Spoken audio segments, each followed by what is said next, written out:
Okay, now, active,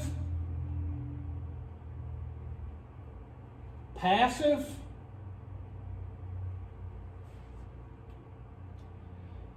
let's talk about certification right now for your EPA exam. To get your card, you have to pass core. There's a core part of the test, which is the basic understanding, plus one other type. So if you have core in type 1, you'll get a card that says that. If you pass core in type 2, you'll have a card that says that. If you pass core plus all 3, you get a universal card. Says you could work on anything. So this is small appliances. This is high pressure, like light commercial, and residential. And this is very low pressure systems. You have 3 different 25 questions, subjects to take. 25 questions, 25 questions. The core is 25 questions. This is 25 questions. We'll give you 5 attempts to pass the test. If you don't think you can pass a lot of it at first and you want to study less, study core in type 1 and pass them too. Because the good thing is when you go retake the test, you only have to take again what you didn't pass the last time. Now look what it says. 247 says, in November the 14th, 1994, technicians have required certification.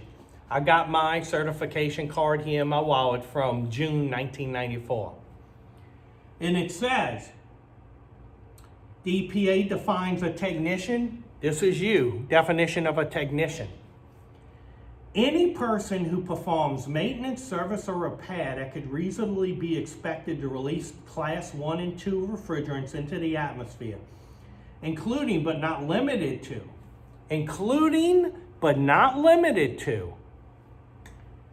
installers, contractors, in-house service personnel, and in some cases, the owners.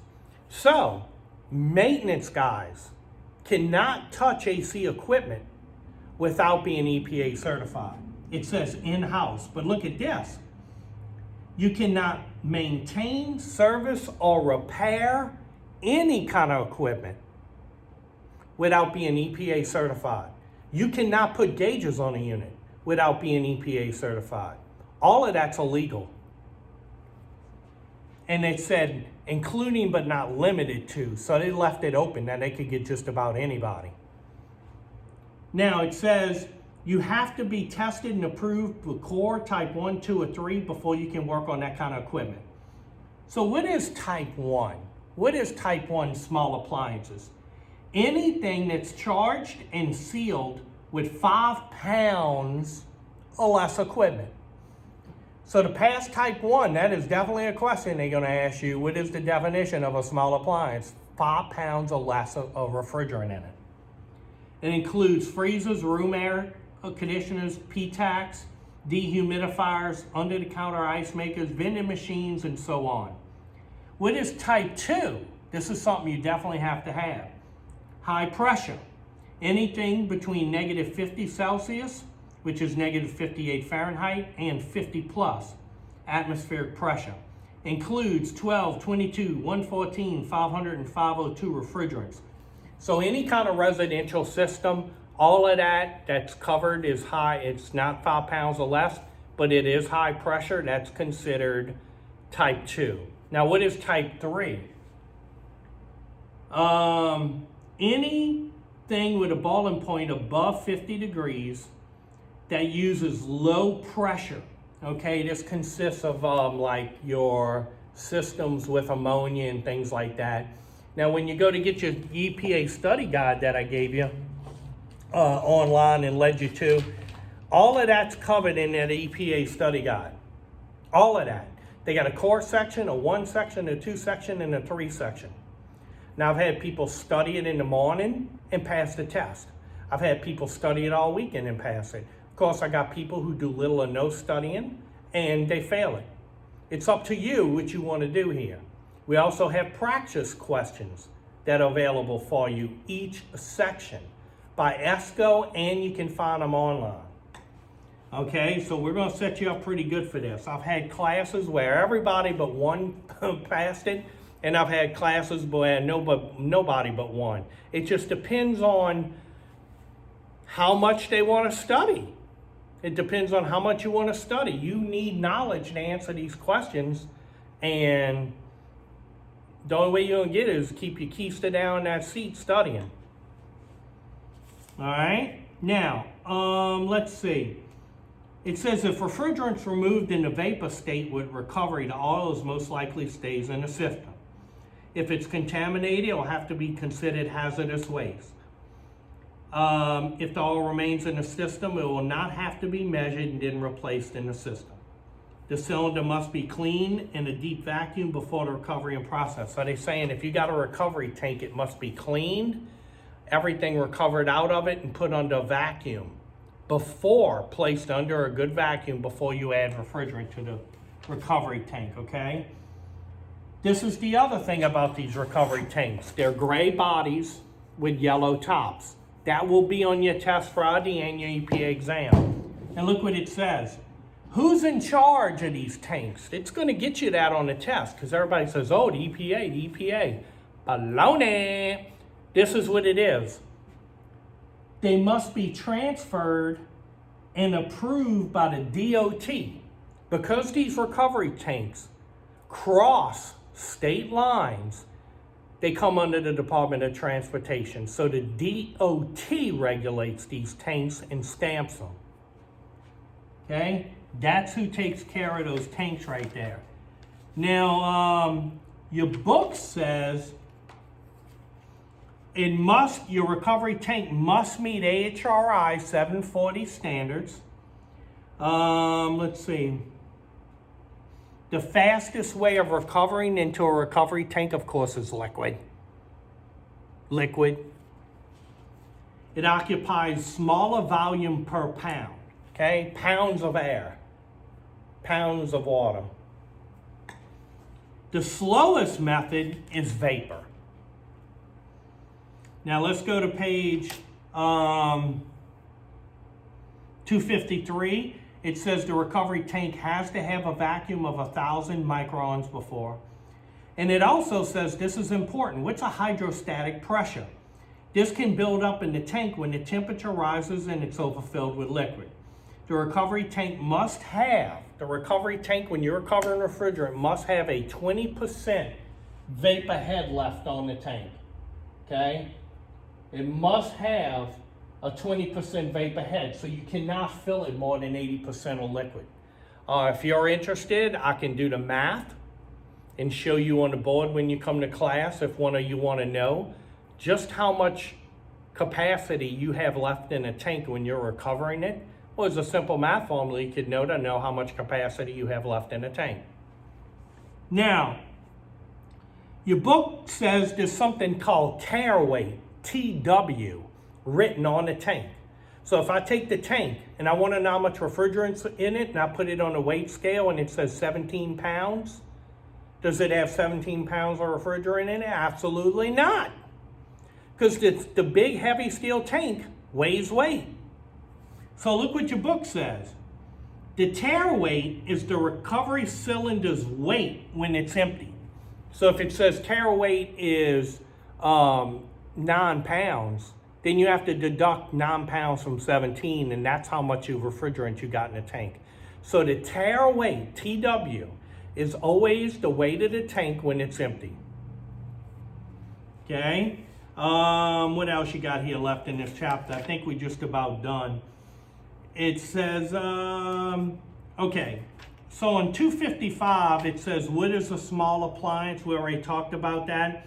Anything with 5 pounds or less. These can be recovered either active or passive, and I will tell you this, they have little plastic pouches you buy in an appliance store or a supply house that will take 1 pound or 2 of refrigerant in it. So you don't have to recover it into a big giant tank. They have little bags you can buy, so you can recover 1 pound or 2 of refrigerant into the little bags. Okay, that's what they do. Of course, you have to, under EPA conditions, have low loss fittings on your hoses. You have to have low loss fittings. If you do not have low loss fittings, the big fittings or the ball valve fitting at the end of your hose, and you take it off and it's shooting Freon, you're intentionally venting Freon. You don't have a low loss fitting and you're breaking the law. That's what the EPA says. All right? And the other thing is Schrader valves. Remember, Schrader valves are those little cores that are inside like a tire tube, that little Schrader valve, that little pump. That acts like a restriction during recovery and slows it down. All right? Now check this out. Any recovery equipment manufactured after November the 15th, 1993 and used on a small appliance must be certified by an EPA lab. Check this out. Within 20 days of opening a new business, you must register or certify that equipment is able to recover at least 80% of a charge and down to a 4-inch vacuum. That's the standard under 740. So if you open a new business, you have 20 days to get your recovery unit certified with the EPA and registered. All right? Registered and certified says. So you got 20 days after opening a new business to prove that you got this equipment to the EPA. All right? Or you cannot be opening that AC business without that. All right, in the back, they just talk about the difference in these different ones in on 265. Now, you got your summary to read. And, of course, I always ask you to do your review questions. Those are always good to do. Your study guides are open, and you have your study guide answers. Study your EPA study guide that's online that it gave you access to on ESCO through MCC. Let me show it to you again real quick while I got all this going on. Let's see. MCC, get my glasses on because I'm blind as a bat in one eye and I can't see out the other. That ain't a good combination, is it? Okay, EPA's certification exam prep. So when you go here, you have practice tests that updated to the new EPA test. Okay, that's the new one. Study tools, you have flashcards, all this different kind of stuff, spelling tests, things like that. Prep manual, here is EPA certification, audio. If you need to listen to somebody talk like you're doing right now.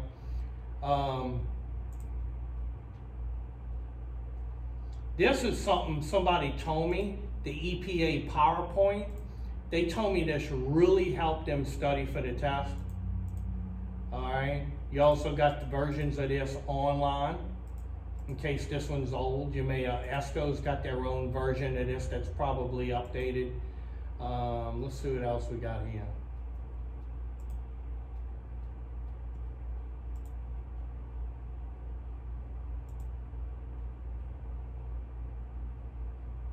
So there you go. Now when you go to the EPA website, they're also going to have the study guide for you to get to. The study guide is on there besides this. You can go to this PDF right here. Bam, there it is, 9th edition 608. And this is what you need to study. Like I told you, here's your introduction telling you about it. You have to know how a refrigeration system works. I think every one of you knows that. Now when you get down here, it tells you everything we've been doing this week. Here's all about ozone depletion, 100,000 ozone. Remember all of this? This was all in lecture 1 this week, election 2. Okay, in both of those. Both of them, the first few lectures covered all of this. Okay, so all of this was on your test. Montreal Protocol. Now we ain't even, now is your core. Now you can start studying for the core. And it goes right into type 1, studying for the type 1 test. What is type 1? What's the definition of it? So you have 3 of them plus the core to study.